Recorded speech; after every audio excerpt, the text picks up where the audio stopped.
Hey everyone, welcome back to my channel. So today I am going to share how I was successful during my breastfeeding journey with my daughter. So a little bit of background for those of you that are just joining. My daughter Charlie is currently 15 months old. We have exclusively breastfed from the time she was born until she was about 14 months when she weaned on her own. And that everybody's weaning time is different, but that's when she chose to wean on her own. So now she is solely on whole milk, but we exclusively breastfed from the time she was born up until that point. So I'm just going to share some of how I was successful doing it, what I did, what I wish I had done differently the next time around, what worked for me, what didn't work for me. And just to kind of start it off, everybody's journey is different. So what works for me may not work for you, but I just wanted to share my own tips and tricks because this is what really helped me when I first started breastfeeding. And even before my daughter was born, I would watch videos like this on how people were successful and what they were doing. And I reached out and I sought a lot of help. So I just wanted to share my experience for anyone that might be struggling or maybe is still pregnant and is gearing up for their own breastfeeding journey. So we're just going to jump right in. I did write down some things so I wouldn't forget anything. So if I keep looking down, that's why. So the first thing that I recommend doing is even before your baby is born is start doing a lot of research. And I will just kind of clear the air by saying, and for some people this may not be the case, but for me it was, and it was really kind of hard in the beginning to understand, is breastfeeding is hard. It is not easy. At least it wasn't for me. It's not this, beautiful magical moment and, the stars align and everything's perfect from the beginning and it's just this, amazing time and it just, your body does exactly what it's supposed to and this and that, and that's not the case. It was not the case for me. I know it's not the case for a lot of moms out there, and that's okay.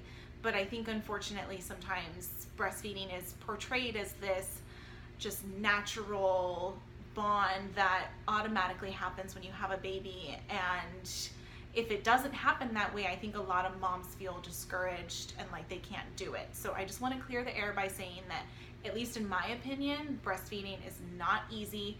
It was probably one of the hardest things I ever did. And don't get me wrong, the bond is amazing. I would do it all over again in a heartbeat. I absolutely loved my breastfeeding journey with my daughter. I actually was really sad that she weaned when she did because I was still ready to keep going for a while, but I always told myself that I was going to follow her cue with it, and she was done, and that's okay. So my recommendation first is to do your research before you even have your baby. Read on, different tips and tricks. One of my favorite websites ever is Kelly Mom. They have the most amazing tips for breastfeeding. I looked at her website numerous times throughout my entire journey, and it is amazing. I will leave the link down below. If you haven't checked it out, that would honestly be my first tip for you, is to check out that website. Talk to other moms that you know, talk to your own parents. If your parent was one that breastfed, ask what worked for them, what didn't. I had some friends that were really successful with breastfeeding, so I did turn to them a lot. My own mom, her journey was short with me as far as breastfeeding goes, so I did learn a lot from her, but she also encouraged me to do my own research and find what worked for me because she wasn't as successful as she wanted to be. So that was what I first did. I did a ton of research. I went on Pinterest, I explored websites, I, talked to different nurses and lactation consultants, and it was almost an obsession at some point. Like, I was so gung-ho about being successful at breastfeeding that I was determined to do as much research as I possibly could, and it honestly helped me. So really quick, I'll keep this short. Right when my daughter was born, she did latch on soon after I gave birth. I did end up with a C-section, so it wasn't the birth that I was anticipating, but so I was on a lot of pain medication right after she was born. I couldn't move very well, so it was, those first couple days were pretty hard. Right when she latched, she did latch, I think 2 or 3 different times for a couple feedings, but then she wouldn't anymore. And so I worked with a couple lactation consultants at the hospital. They told me that I did have flat nipples, which a lot of women do. So if you already know you do, it's okay. A lot of women do. There's plenty of things you can do. I did have flat nipples, so they said it would be harder for her. So they actually recommended pumping for a few minutes before I nursed her to kind of pull my nipple out. So this is going to be a lot of TMI, so I apologize in advance. So I used the pump that was available in the hospital, and I would pump for about 2 minutes on each side to actually pull the nipple out, and then I would nurse her. And that got a little bit better, but it still was hard. She wouldn't really nurse for very long. So I would end up giving her the excess milk that I pumped in the beginning in a syringe after she was done feeding. I was pretty adamant that I didn't want the bottle to be introduced to her until we established a good nursing relationship, and both the lactation consultants that I worked with at the hospital agreed with me. So they recommended doing syringe feeding. And that worked out really well. It was time consuming, it was hard, but that was their recommendation so that she wouldn't get nipple confusion and get too attached to the bottle right off the bat. So we did the syringe feeding. We were in the hospital for a few nights. There were 2 different times that nurses did try to push formula on me because her blood sugars or whatever it was got pretty low, but that was within the first like 24 to 48 hours after she was born, and both of the lactation consultants that I talked to said that that was normal and that I shouldn't be alarmed. And I was polite, but I was firm with the nurses, and I said I don't want to do formula, I'm sorry, I don't want to do it unless we are at a point that it is medically necessary, and it was not at that point yet. So I just stuck with it. I was pumping in the hospital every 2 hours. I would pump and then feed her for a little bit, and then I'd syringe feed her after she would try to nurse. The last day in the hospital, one of the lactation consultants introduced me to the Nipple Shield, and I don't actually have one anymore. I ended up throwing both of mine away. But the Nipple Shield, I'll kind of link it down below, but it ultimately it's a shield that goes over your nipple, and it just gives a firmer, like larger area for the baby to latch onto. It is kind of designed for women that have either, flat or inverted nipples, or if the baby has a tongue tie or, something going on with their latch that they can't latch to the nipple for whatever reason. There is a lot of negatives, kind of stereotype with a nipple shield, but I will say it right here, the Nipple Shield is the only reason that I was even able to nurse my daughter in the beginning. So I'm a huge fan of the Nipple Shield. I have nothing negative to say about it. We used it for the first 8 weeks she was born, and then she just weaned off of it, and we were able just to breastfeed without it for the remainder of the time. But that was honestly what did it for us. So I just want to say that because I know a lot of people discourage moms from using a Nipple Shield, and in all honesty, it should never be your first choice to use a Nipple Shield. But if your baby is not latching on their own and you are determined to breastfeed, then I think that should definitely be a choice, because it's what made it for us. We wouldn't have been able to otherwise. So I'm a huge fan of the Nipple Shield. So she introduced the Nipple Shield to me. We used it. Charlie took to it right away. I was able to nurse her, no problem. I didn't have to pump anymore before. I would still try to have her latch on to just my nipple before putting the shield on, but I would only do it to the point, once she started getting a little bit frustrated, I would stop and put the nipple shield on and then just nurse her, because I never wanted her to see our nursing relationship as something that caused frustration or stress to her. So I would try to nurse her without it. She would maybe, suck a few times, and then it wasn't working for her. So we just would go to the nipple shield. So we used that for the first 8 weeks. And then pretty much every time I would nurse, I would just do that same routine. I would offer without, and then I would move to the nipple shield. So I was still constantly introducing my breast without it. And then eventually one day she just took to it, latched, and it was no problem. So for some people, they do need to use the nipple shield a lot longer. So just keep that in mind. But in my mind, it was always something I knew I was going to eventually wean off of. So I always was introducing it without first. So that's what worked for us in the beginning.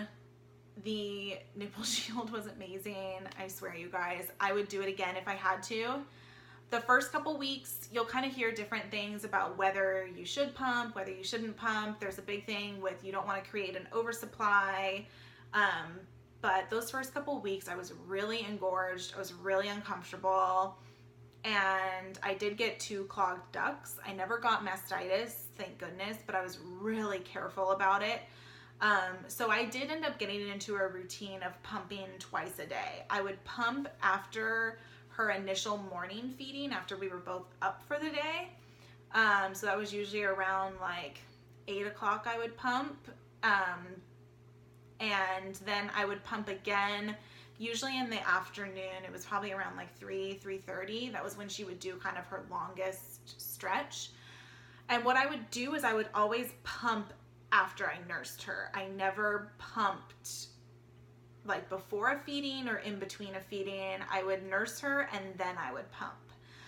So that just got like all the excess, completely drained me. So I never felt like I was taking milk away from her next feeding. But I did want to create a bit of a stash because I knew I was going to be going back to work after she was 3 months old. Because I did work for almost the first year that she was born. I am fortunate now since we've moved, I'm able to stay at home with her, which is amazing. But I knew I was going to be going back to work when we were living in California. So I did want to create a bit of a stash, and I wanted to make it so that I wouldn't feel so engorged or get mastitis or anything like that. So I mean, do what you need to do. Some people don't want to pump because they don't want to create that oversupply. And I'm sure that did create a little bit more oversupply for me, but that made me feel more at ease knowing that I was completely draining and not going to get an infection or a clogged duct or mastitis. And I was also able to get a nice reserve for when I went back to work, which was awesome. So that's what worked for me. I know I keep saying that, but I know some people are going to say, don't pump, you shouldn't pump, or you should pump, this, that, and the other. And what also worked for me is, my husband and I were both, big supporters of me breastfeeding. He knew how much it meant to me. He knew how much I wanted to do it. So he was so supportive about it from the get-go. I told him that I really didn't want to introduce a bottle to her, at least for the first 6 to 7 weeks, because since she did have the issue in the first couple weeks, needed the nipple shield, she did need, she had some struggles latching in the beginning. I just didn't want to throw it off anymore by introducing a bottle too soon, and he totally understood. So as far as feeding went, it was 100% me, which I know some men can be a little like they want to be involved with the feeding, they want to do bottle feeding, and that's totally fine if that's what you want to do. But for me, I was just pretty adamant that I didn't want to do that unless I absolutely had to. So that did mean that, Charlie was with me the first 3 months all the time. The only time I left would be like right after I fed her, and I would make sure I'd be back within like 2 to 3 hours before she needed to eat again. So it did create, it did kind of hinder the flexibility I had to go places, but it didn't bother me. I was fine with it. But some women need to have that time to themselves, and that's totally fine. So if you want to introduce the bottle, go for it. I do recommend learning about pace feeding though. That's a huge thing when you have both a bottle fed and a nursing baby. The bottle just naturally breast milk or whichever, it comes out so much faster than it does from your breast. So really look into the pace feeding. Make sure anybody that is bottle feeding your baby knows what that is and knows how to feed them that way. Otherwise, there is a chance that they can favor the bottle a bit more because it comes out faster and they get it faster. When they're actually nursing, they have to wait for the letdown. It comes out a bit slower in the beginning, so it can be a little bit frustrating if they've become accustomed to how it comes out of the bottle. So that's my only recommendation. Once I went back to work, I never had an issue with her having confusion between the bottle and nursing. There was never an issue as far as that goes, so I was really lucky with that. But I think it was because both anybody that was watching her, I made sure that they were aware of what pace feeding was, and I was really big on making sure that they were giving her enough ounces but not too much, and they were feeding her in a good length of time and not too fast. So I was a little crazy about it. You can ask my husband or anybody that helped me with, I was really big on making sure I was successful. So that's what I did. The next tip that I have that was, honestly, if you take anything from this video, I hope it's this, is to join a support group. I know it sounds weird, but honestly, you guys, that was what made it, along with the Nipple Shield, that was what I feel I was most successful, is because I joined a breastfeeding support group just like, I think it was like 2 weeks after Charlie was born. I was struggling. I think I was just having some, postpartum anxiety. I was feeling like I wasn't doing it right. Even though she was gaining weight, great. I was nervous about the Nipple Shield. I was just nervous that she wasn't getting enough, and I was just having all these feelings come about. And I talked to one of my family friends who was a nurse at a hospital, and she recommended a support group. I looked into it. I found one at my local hospital that was weekly. They just offered it to all moms, no matter if you gave birth at that hospital. And I started going every week. And honestly, I looked forward to it every week. It was amazing. It's run by a group of lactation consultants, and it's just an open, I think it was an hour or an hour and a half. I forget how long it was. But you just go. It was a nice, big, comfy room. Everybody there, they have babies that range from like super newborns to like 6 months old. And everyone just sits in these comfy chairs all around the room, and you just nurse your baby, and then you just talk about kind of how it's going for you, like what's working, what's not, what are you struggling with, what did you have success with, just like any other support group. And honestly, it was amazing. I gained so much confidence. I gained so much knowledge being at that group. And it honestly made me feel so successful in my own journey with her. Any little issue I had, I would bring up, and the lactation consultants were so kind. They were so helpful but professional. And they would, tell me, oh, try this, or that's totally normal. Don't worry about it. Or, oh, okay, yeah, you can do it this way, or you can do it that way. And it just, honestly, it was the best thing ever. It really was. I highly recommend it to anyone, any of my friends that have had babies since. I encourage them to do it if they do want to breastfeed. I would go to a support group again with my next baby, just because it was also a great way just to get out of the house and meet moms that are in the same situation you are. Everybody's struggling to breastfeed. Everybody is, struggling having a newborn and being a first-time mom or a second time or a third-time mom, or, you know, everybody's just in their own journey, and it was so nice to get to have that social interaction with other moms that were in the same stage that I was, and that was just huge. It was amazing. I'm definitely going to do it again, but I recommend it to anybody. It was a saving grace in my nursing relationship. And I did that until I went back to work. I went every week religiously, no matter what, and I loved it. I would do it again. My third tip is drinking and eating. So drinking water. I was pretty much a camel when I was nursing. I drank easily double my body weight in water.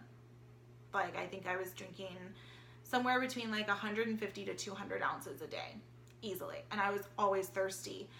And I really would notice a difference if maybe I didn't drink quite as much water. I would notice a little bit of a difference. Like, my breast didn't feel as, you know, it didn't feel as heavy. I didn't feel like she, you know, nursed for as long, especially when I went back to work and I was pumping. That made a huge difference too. I would notice, oh, like I didn't drink as much water, and my milk output was a little bit less. So drinking water, seriously, chug that water. You're gonna be thirsty, and to me, it's a huge correlation with making more milk.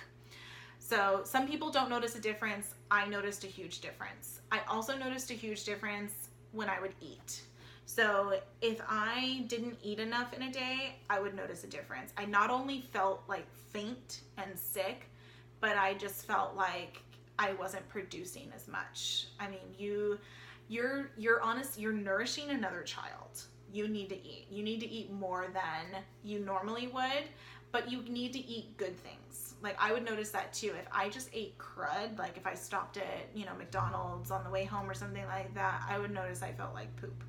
But if I ate like a lot of leafy greens or a big salad or some lean protein, if I ate like a really good hearty meal, I would feel great, and I just felt like I would produce more. For me, protein was a huge factor. I had to eat a ton of protein. I've always been borderline anemic, and especially when I was pregnant and nursing, it was always under the line of anemia. So I was always really careful to eat a ton of protein, whether it was meat protein or plant protein. I was just constantly having protein bars, because that was a huge factor for me. So make sure you're eating and drinking. Drink water. Don't drink, you know, a ton of coffee or iced tea or things that are going to dehydrate you more. Make sure you're drinking water, whether it, you know, sprinkle some lemon juice in it, or, you know, put some berries in it to make it taste better. But the more you drink, in my opinion, the more milk you produce, and you're just going to feel so much better too. So that's a huge thing. My other tip is just to push through and keep nursing. Anytime you skip a nursing session, it's all supply and demand. So if you skip a nursing session, your body's going to be like, oh, you don't need as much milk. I'm not going to make as much the next time. But if you just keep nursing and keep putting your baby to your breast and just keep doing it, as hard as it is sometimes, as frustrating as it is sometimes, as tiring as it is, especially those middle of the night feedings, you're just like, oh my God, I'm gonna die. Just keep pushing through. The first month for me was the absolute hardest. I honestly second guessed myself so many times as to if I could really do this. I was like, I don't know if I can do this. This is so hard. But I pushed through. It was hard, and after I got through that first month, it was just, we got into a routine, and it was great. It was easy. It was the breastfeeding journey that I had envisioned all along, of this just amazing bond with my baby. I enjoyed it. I felt so comfortable with it. I was able to nurse anywhere. I didn't care if I was in public. I didn't care if my cover fell off. I was feeding my baby, and that's all I cared about. And that's just when I felt successful. So I'm going to show you a couple of the things that worked for me. I'm trying not to make this too long, but there's just a lot to talk about, I think, with this type of topic. So I'm just going to go into it really fast. So I'm just going to show you a couple of the different pumps that I used. So the pump that I used when I went back, when I got home from the hospital, I just have the Medela, I think it's just called the Advanced, or what is it? Medela Pump and Style Advanced. And it's just their typical pump. This is the one that most insurance companies provide. That's just what I got it through my insurance company. It was great. I have no issues to say about it. It worked great for us. I've always responded really well to a pump, so I never had any issues, but I know some people are a little bit more particular. I do think with our next baby down the road, I'd like to try the Spectra, because I did hear a lot of good things about it, but I don't have any, I've never used the Spectra, so I don't have any personal use with it. So if you did use the Spectra and you liked it, let me know, because that is what I'm thinking about for next time down the road. But this worked great for me. And then I do always recommend having a hand pump. They are super convenient, especially if you're like out and about, you don't want to bring your whole pump with you. I would use this when Charlie was a bit older and I was going to be going somewhere where I didn't know if I would have an outlet available, or I didn't really want to have my whole pump with me. So I would just take this, and it's super easy. You can just carry it with you. This worked great. So I always recommend keeping one of these on hand to use if you don't want to have the electric pump. This is the, I think I'm going to butcher I don't know how to say it. I think it's Haka. It's H8. I'll link it down below, but I think it's either Haka or Haka. I don't know. Anyway, I'm sure, I think a lot of people talk about these. It is amazing. This is what I used when she was first born and I was having so much engorgement and leaking. And I think I leaked for probably like the first 4.5, maybe 5 months of her life. So anytime she would be nursing on one side, I would just be leaking out of the other side. And I had those breast pads in, but it was just wasted. Like, I felt like I could be using this. It was just soaking up my bra, soaking up these breast pads. So a friend of mine recommended this. I got it. So pretty much what you do is, it's not meant to be a pump. It's just meant to suction and collect the letdown from one side when you're nursing on the other. So honestly, what you do is you just put it up to your boob, you suction it so that it holds on, and then you just leave it there, and it just hangs there. And it collects everything that's leaking. And I was able to save so much milk just by using this without pumping at all. I think I easily saved close to 100 ounces just by using this guy. So this is a lifesaver for anybody that has that issue with leaking. Even if you don't have the issue with leaking, it's just a great way to stimulate more milk production by putting it on the other side when you're nursing. For me, it didn't work as well when Charlie got older, because she was kicking more, she wanted to move around, and so she'd always kick it off. So pretty much I think I only used it for like the first 5 months that she was born, and then I really couldn't use it anymore. But I wasn't leaking anymore. My supply had pretty much evened out. But this was a saving grace, is this little guy right here. Okay, I'm gonna quickly just talk about a little bit of like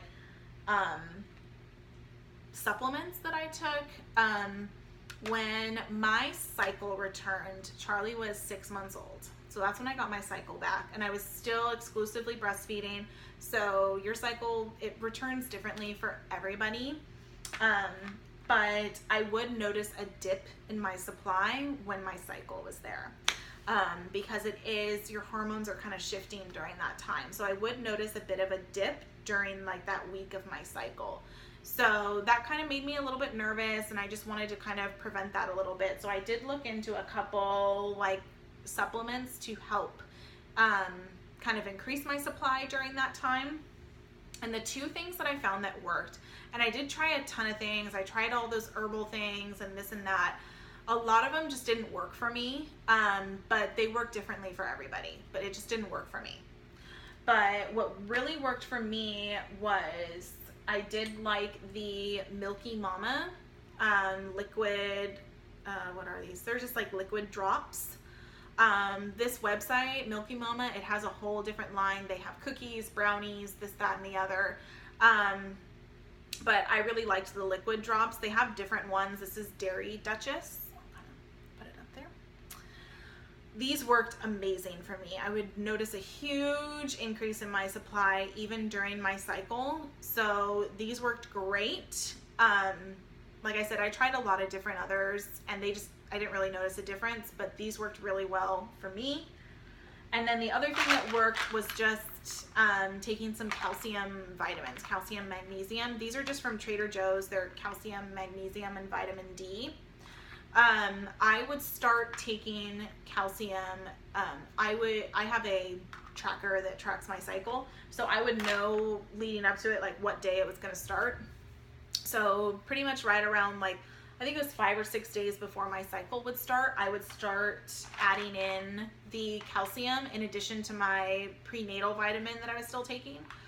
And that would help stabilize my supply during my cycle. So I'd start taking it about 5 days before, and then I would take it all throughout until my cycle ended, and then my supply would go back to where it normally was. So this helped tremendously. So I would pair these two together during my cycle, and that worked great.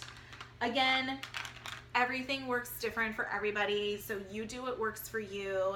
But honestly, without those, I don't think my supply would have kept where it was, just because I was working so much and I was away from her during the day a lot. So that's really what helped me. But do your research about the different supplements that you use, any vitamins that you're going to take. Talk to your doctor, talk to a lactation consultant before you just start taking a bunch of them, because some of them can negatively affect your supply, I have heard. So do your research, find what works for you. There's a lot of different options out there. So that's pretty much it, you guys. Thank you so much for watching this video. If you have any questions, or you want me to go into detail more about anything as far as our breastfeeding journey, or if you want me to talk more about pumping, because I did pump for the first year when I was away at work, so I know all the tips and tricks for storing your milk and this and that, and how to get the most out of pumping.